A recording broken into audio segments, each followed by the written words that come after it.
Okay, we may have just witnessed the modern-day Forrest Griffin versus Stephan Bonner. Paddy Pimblett and Justin Gaethje went to war in the main event of UFC 324, saving a kind of mid-card with a generational fight and maybe the best interim title fight of all time. I'll have to check that one and maybe I'll make a video about it. But holy shit, fellas, we just witnessed one of the best fights I can remember. Paddy Pimblett proves that Scousers don't get knocked out. Gaethje proves me wrong and shows that he's still an absolutely elite contender in the lightweight division. Now, don't get me wrong, I still think he gets murked by Ilia Topuria and Max Holloway and choked out by Charles Oliveira. But man, what a performance from both of these guys. Tons of heart and grit. Pimblett, bravo. Well in, lad. What a chin on him. What a performance. I'll talk about that fight a bit more in depth in a moment, but this card was pretty crazy. Some really weird moments and some things that shocked me, even if the overall results of the card were kind of expected. Sean O'Malley gets himself back in the win column. Waldo Cortez-Acosta gets himself one step closer to the title by TKOing the dead corpse of Derek Lewis. Thug Rose maybe got robbed, but I fell asleep, so I couldn't tell you. Arnold Allen gives Jean Silva a run for his money, but fades late, and Jean Silva wins by decision, jumping off Arnold Allen's back in the ultimate show of autism. I believe I can fly. Yeah, the main card was pretty action-packed, even if the card overall was pretty cooked in my opinion. I'll do my best to break things down. Honestly, my notes weren't that good. My memory's a bit foggy of some of these fights because I was just enjoying having the fights back and I didn't want to be typing the whole time. But yeah, let's go through the big moments. The picks were okay. I think most people would have picked this card really well, and my numbers are going to be kind of arse compared to others. I tried for a couple of sneaky underdogs and almost got away with them, but unfortunately just missed out. Obviously, we're off to a standard cooked main event start in 2026 as well with the Pimblett pick. I'm not too upset about that one though. 7-4 overall in picks with 1 out of 2 locks. Not great, but not awful either. UFC 324 full card recap coming at ya. Let's punch on. Okay, I'm just going to have a grumble for a minute. I'm not trying to sound like MMA Joey here, but this card was almost a fucking disaster, bro. Thank fuck the main event saved it. Pimblett and Gaethje deserve a $500K bonus each because they turned this card from complete ass to legendary. Fight week, the broadcast, Dana, so much of this fight week sucked balls. Luckily, the fights rescued it as they tend to do, but still, this has to go down as a borderline botched launch by the UFC. First, the fact that that was an interim belt was bullshit. Dana, absolutely no interest in the card, no plan for the bonuses, and then he half-asses some shit the night before the fights. Nunes versus Harrison gets canned. Hernandez versus Johnson gets cancelled due to suspicious betting activity. Cameron Smotherman passes out on stage from his weight cut. Guys miss weight all over the shop. Umar versus Figgy was a fucking stinker. Atiba Gautier loses a ton of hype.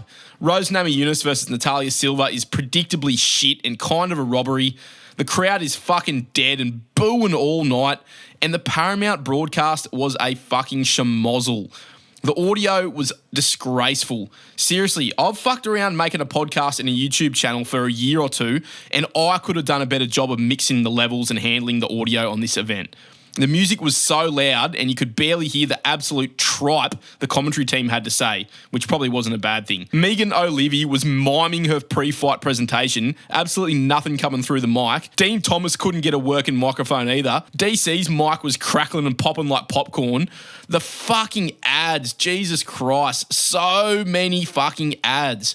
Even worse than normal. I mean, I guess Paramount has to try and get their $7.7 billion back somehow, but come on. That was an obnoxious amount of advertising getting rammed down our throats. Worse than any other sport I've ever watched and worse than any UFC card. Like, Anik gets us all hyped up for the card to start on the main card and goes, "The Paramount era fights start now." And I'm like, yes. And then it immediately cuts to 15 minutes of ads and another 30 minutes of useless analysis from random cunts on the commentary team. And then I had people all over my socials complaining about Paramount Plus, saying the stream was dog shit. Come on, UFC. It feels like they've just spent this money on the completely wrong shit and not delivering the actual product or the quality of life improvements that we need.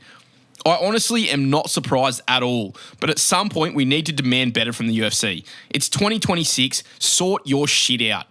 The quality of the broadcast baffles me. They can have a fucking awesome promo video and do a big octagon reveal with Bruce Buffer in there with the curtains dropping, but they can't get a working microphone for DC. Geez, it would have been funny if Buffer's mic was cooked for that moment too. Buffer fucked up the intros of the first fight as well. Read the wrong names out for Miller and Fugitt. It was a curse card the whole way up, but hey, Waldo Cortez-Acosta won by knockout. O'Malley, Jean Silva and Natalia Silva won, so it looks like the UFC got what they wanted anyway. There's still some hope for them, I guess. Let's jump into the main event. Justin Gaethje gets the win over Paddy Pimblett by unanimous decision in an all-time scrap. Bro, I picked Pimblett by round 2 submission, and I said in my predictions that if Pimblett had 2 brain cells to rub together, he'd take this to the mat and submit Justin Gaethje and take advantage of his clear advantage there. Look, I love Paddy, but turns out he does not have 2 fucking brain cells to rub together because he just stood in the pocket and banged with Gaethje all night long, thought he was Canelo, and got predictably pieced up for it. Now, Gaethje actually impressed me in this fight. Pimblett did all right. He had a few moments. He looked really calm. Like, I actually thought he was shell-shocked, Pimblett. It's hard to read him sometimes. He looked too calm almost, just standing flat-footed and like sliding around the octagon and just letting himself get backed up by Gaethje all night long. And that was the difference because every time Gaethje was able to back Pimblett up against the cage. He was able to pour it on him, do damage. Gaethje even said it at the end of the fight. He said that was the plan, get my head into Pimblett's chest and just trade with him in the pocket. And Pimblett obliged him, man, and he just let Gaethje take over the fight with the boxing. It was almost like Paddy Pimblett was too tough for his own good. But it's Justin Gaethje, man. Gaethje looked good. He looked like at the start, old Gaethje, like just old crazy car crash Gaethje. But as the fight went on, his craft and his veteran savvy showed. And even though he took some pretty legit shots, he still got a good chin. The Max fight didn't crack his chin. Max is just built different. And Justin Gaethje wins rounds 1, 2, and 5, I think it was. I think that some of the judges had him for 4 as well. Paddy clearly wins round 3, in my opinion. He's pointing down to the ground at the end of it going, "My round, lad, my round." There was some good work done by Pimblett. I'm not going to take anything away from Pimblett. His stocks do not drop from this fight at all. He landed some great kicks, body kicks. He was stinging Gaethje with the jab, but Gaethje was just landed the more impactful shots. He rocked Pimblett about 4 or 5 times in this fight. I thought Pimblett was done multiple times. Round 1, I thought he was done. Gaethje dropped him with the uppercut. I think Pimblett admitted at the end of the fight, he said he hit him in the solar plexus and really took it out of him. So yeah, there was tons of fouls in this fight as well. That's one thing we have to note. A couple of dick shots that Gaethje got away with. Like he kneed Pimblett in the box at one point, and Pimblett was like rock by it, but they didn't stop the fight. And the same as at the end of round 2, I believe it was, Gaethje puts a thumb in Pimblett's eye, fucks him up real bad with it. Like the Rogan was calling it for like a broken orbital or something for Paddy, but I thought something looked amiss. And it turns out Gaethje just planted his thumb in Pimblett's eye. And look, even though Pimblett still hung in there for the rest of the fight, that was probably one of the most impactful moments of the fight. And it did just allow Gaethje to control the distance in the boxing, which is what won him the fight. So I'm not going to cry foul because Pimblett was fouling him as well. But yeah, man, it was just such an entertaining fight. It was so much chaos, so much damage, so much violence and boom that I don't even know how to explain it. It was just fucking awesome. And look, respect to both blokes. I would love to see a rematch one day. Paddy, his undefeated record is done, but it's not in a way that drops his stocks. He'll be back in a big fight in his next fight. He'll need a bit of time off, but because, man, he took some life-changing damage there. And I know that Gaethje's kind of got pillow hands, but he did some serious damage to Pimblett in that fight. So I wouldn't be surprised if we don't see him for another year. But when we do, he'll be back in a big fight. So, yeah, look, I saw some people comparing it to Stephen Bonner versus Forrest Griffin. I like that comparison. It was, the fight that launches the UFC into a new era on a new broadcaster. And that's the type of fight that we wanted. That's why they booked this fight. I know I was having a whinge about these guys not being the top guys at lightweight, but at the end of the day, they did what they were booked to do. They delivered with the violence and with the entertainment, and that's why Justin Gaethje is the highlight, and that's why Paddy Pimblett is as popular as he is, because they fucking throw down. And even if Pimblett, cooked my pick because he doesn't have enough brains to actually shoot a takedown, and by the time he shot a takedown in round 4, he was already so pieced up that he couldn't even see what he was doing. Yeah, I'm actually surprised that Pimblett didn't look to wrestle because I thought he would have a clear advantage there, but he didn't use it, and as a a result, he walked into Gaethje's world. He allowed Gaethje to execute his game plan, and he got fucking rightfully pieced up for it. So, sick work, Gaethje. I don't think Gaethje having the interim belt is all that good for the UFC. I think they would have preferred Pimblett to win, because I don't think a Gaethje versus Topuria fight as a headliner to the White House card is all that exciting. I think maybe Pimblett versus Topuria could have done it, but hey, they get an American on there, so maybe they're happy with that as well. I don't see Gaethje beating Topuria, but you never know. Gaethje looked pretty good. His hands are there. His chin's still there.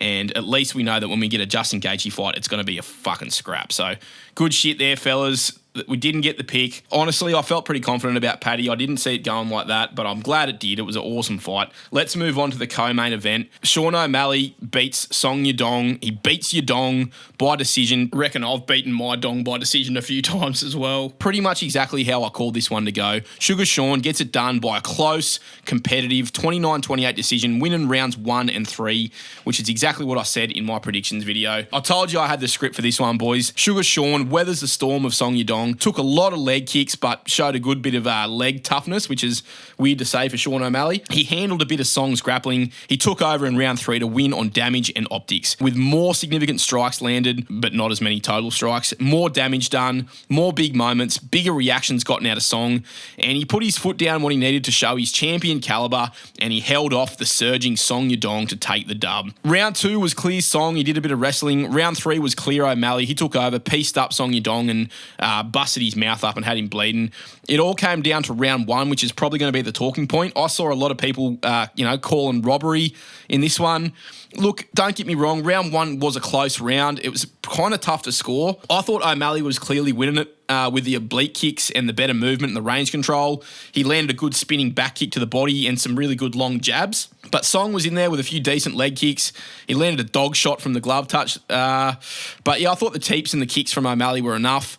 But at the end of the round, Song caught a kick and took O'Malley down and finished on top. Now, he didn't do much with it. That's why I think some people are trying to give it to Yadong, but I still had it for O'Malley on damage, on the better shots, bit of ring generalship. In a close round, you go to those type of criteria. But he didn't win it by much. I'm not going to call you a psycho for scoring that round for Song Yadong, but as the round that decided the fight, and with the other rounds kind of going 1-1, but O'Malley landed more damage across the fight, I think it makes more sense for round 1 to go to O'Malley. Even though that's not how you score fights, I still scored round 1 to Sean O'Malley. So even though O'Malley was confident at the end, there was a bit of a nervous moment, but yeah, the right guy got it done. I don't think you can argue with round 3 to O'Malley either, though. That was pretty clear. But yeah, round 1, very close round, but I edged it to Sean O'Malley. I got to stop saying that. Anyway, 29-28 times 3 for the judges. The Sugar Show's back. I called that fight perfectly. I said he'd be bouncing his basketball around him. He struggled a bit, but by the end he was starting to find his groove. I think in a 5-rounder, O'Malley would have pieced him up. O'Malley awkwardly brought his daughter into the cage and she fucking ran out. I don't know why they do that. He's covered in like sweat and blood and shit. But yeah, it's good to see the Sugar Show back in the win column. Song Yadong can hold his head high, but he was outdone in reach and speed and power a little bit as well. So calls out Piotr Jan. I don't mind that. I think he's got unfinished business with Merab though, so maybe O'Malley just sits out for the Piotr Jan fight. Seen some people calling for Corey Sandhagen versus Sean O'Malley. I still want to see that fight. I think it'd be good. If they go with Merab versus Jan next, I would like to see O'Malley fight Sandhagen. Good shit for Sean O'Malley. I got that pick right. Waldo Cortez-Acosta gets done with Derek Lewis. Look, it's shit to see one of these guys lose, but, loving seeing Waldo Cortez-Acosta on his rise. I used to hate this guy, but I fucking love him now. He's one of my favourite guys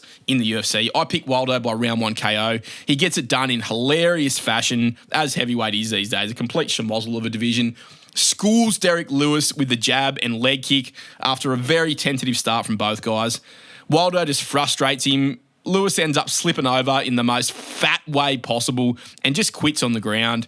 Waldo obliges him and goes, all right, well, if you're going to quit, I'll just TKO you, mate. And then he tees off with ground and pound and stops the Black Beast late in the second round. Textbook Waldo Cortez-Acosta performance. Light on his feet. Too skilled for these big fat oafs at heavyweight. He's elusive, he's fast, and he's really clean with the jab. Fought a perfect fight against Derek Lewis. I must say, though, Waldo's not actually that good. These guys at heavyweight are just making him look good because they can't handle a bit of boxing and a jab. It's crazy to say.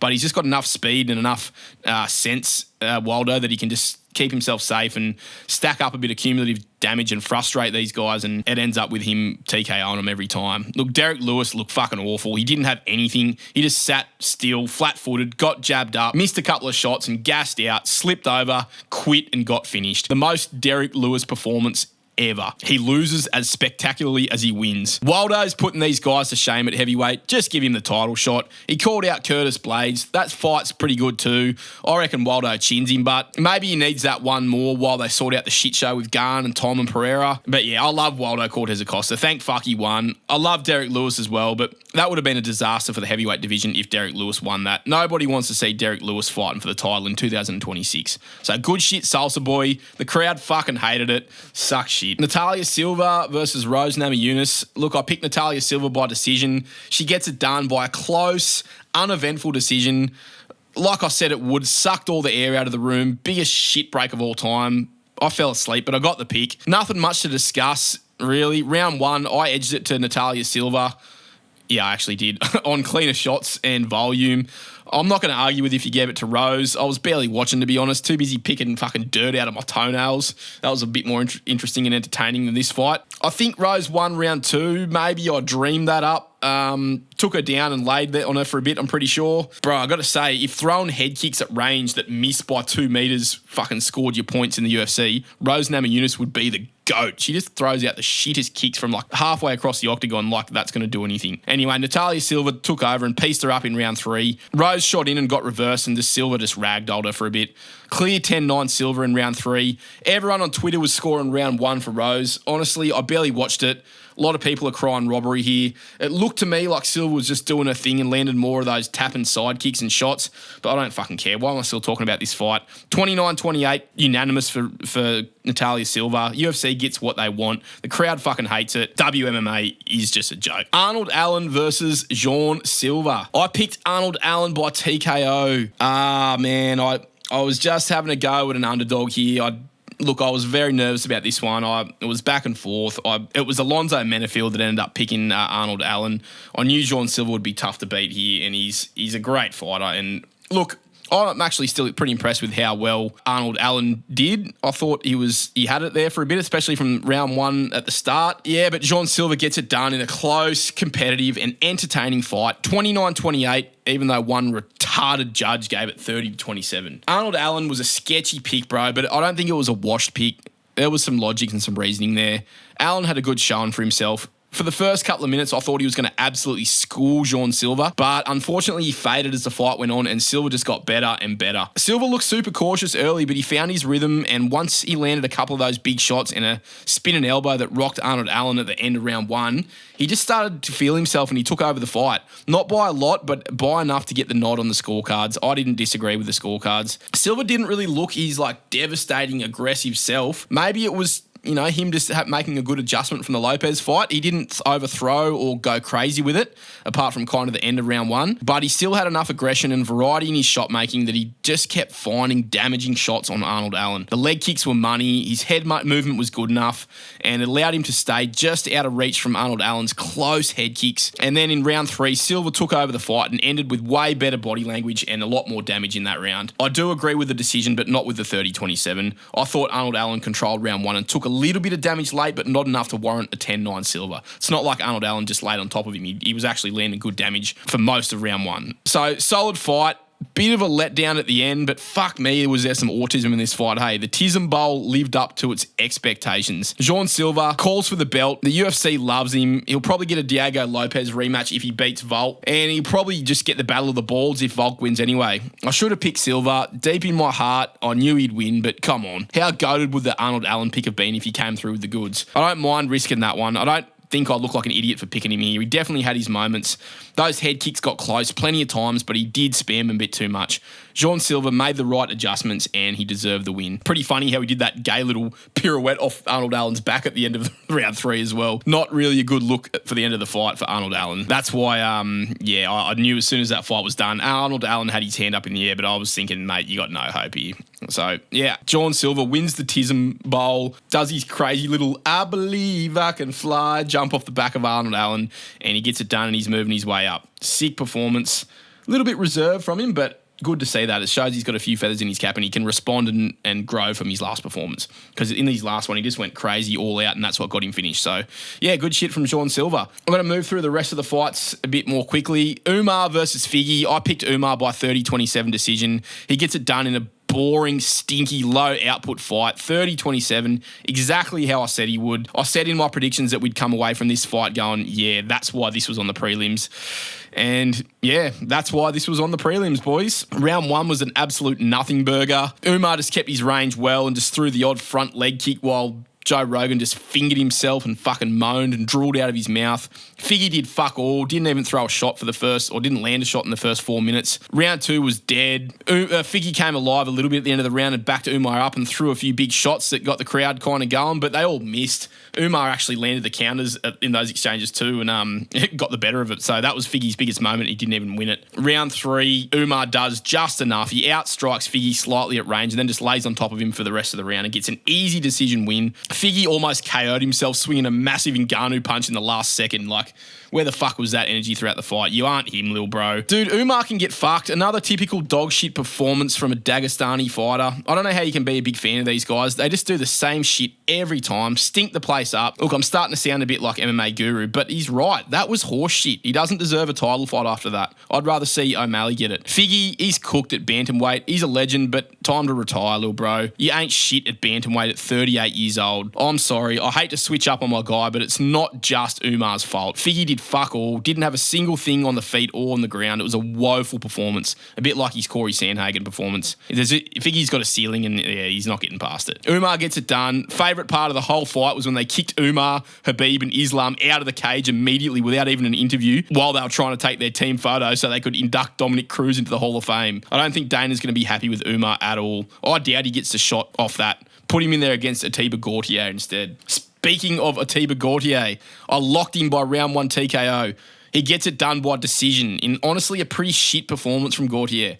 He looked pretty one-dimensional and gassed out as the fight went on. Look, credit to Pulyaev. He had a decent game plan and he took Atiba's best shots and got back up. But Gautier's stocks drop a bit with this one. He showed a low fight IQ, pretty limited skill set, and not much else outside of the big 1-2 and a few wing and haymakers. Pulyaev actually outlanded him on significant strikes by quite a bit, but most of those were body kicks and jabs, while Gautier's shots got the big reactions out of Pulyaev. And he dropped him in both of the first 2 rounds. Look, I'm probably being a bit harsh here. He still looks fucking terrifying, but really only in the first round. Pulyaev actually exposed a few holes in his game. A southpaw with the ability to take a shot and snapping kicks is going to cause problems for Gautier. I could see him struggling to beat an Adesanya or an MVP. One of those fast, long, reachy guys with a bit of experience, I reckon, to give Atiba a lot of trouble. Still, he's on the rise. Pulaev's probably a bit better than most people think. He had the right game plan and a decent performance, laid out the blueprint to beat Atiba Gautier, just couldn't stay on his feet in round 1 or 2 to get the nod. The crowd was dead and booing. Fuck, they were impatient.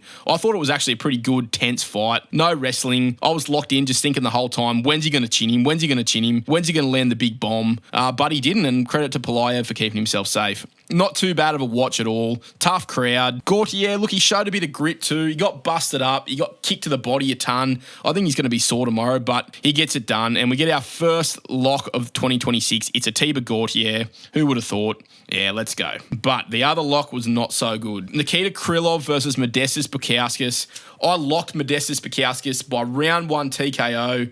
He got me the lock last time, but Krylov gets it done, man. This is the one that surprised me the most on the card. Modestas was doing okay in round 3, but he was just missing a lot. Krylov just didn't have any respect for his power at all, even, which is, it's crazy to say because Modestas is a big, jack, powerful dude, and Krylov's chin seemed washed, but yeah, somehow just Krylov took every one of Modestas' best shots. Modestas didn't really land anything though, to be honest. Like, he was throwing big shots but not landing anything, whiffing big hooks and overlands, just going with the same 1-2 over and over again and big winging shots. Yeah, and then when there was 10 seconds to go in the fight after Krylov had pretty much won every round, Bukauskaus just goes for a wild last-minute fucking Hail Mary. He puts his chin up on the air on a silver platter like Nikita Krylov would, and Krylov just lands a big 1-2, sits down Modestas and follows up on the ground. He lands one big hook around the guard that sort of flattens Modestas for a second, and it looks bad enough that Goddard jumps in and stops it for a stoppage at 4 minutes and 57 seconds of the fight. Really late. Not a late stoppage, but late in the fight. Interested to see how the cards were looking in this fight because the commentary were making it out like it was clear 30-27 for Krylov. Maybe I'm a bit biased, but I actually thought there was an argument for Modestas to be winning this fight, but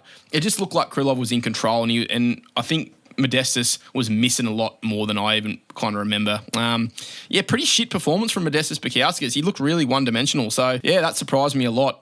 Don't know how you predict these fights sometimes, eh? Like, I had a lock on Modestas. Nikita Krylov's looked so shit and chinny lately. Modestas has looked unstoppable. I just thought that 1 + 1 would equal 2, but there you go. Apparently it equals fucking 3. So, yeah, the first lock that I'd put down of the year was pretty cooked. Modestas' run gets halted by Nikita Krylov. Crazy stuff. Kind of insane that I noticed that Krylov is fighting out of Russia now. I swear he used to fight out of Ukraine. So, yeah, as Russia, taken over his town now and claimed it, and the UFC's cool with that. That's fucking heavy, bro. Very sad to see. But anyway, let's move on. Alex Perez beats Charles Johnson by TKO. I got this one wrong, man. I think a lot of people got this one wrong. Bro, it's impossible to pick the result of an Alex Perez fight. I gassed him up in the predictions even, said he's actually a lot better than his record suggested, but I didn't pick him. He just chins Charles Johnson bad, rocks him out of his mind in round 1. Johnson's eyes are wobbling around in his head. He starts scooting around the cage, fully out of it, trying not to get chinned, while flyweight Alex Perez walks him down looking like fucking Alex Pereira or Atiba Gautier. Charles Johnson, look, credit for his toughness. He tried to stay in there, but his coordination was completely gone.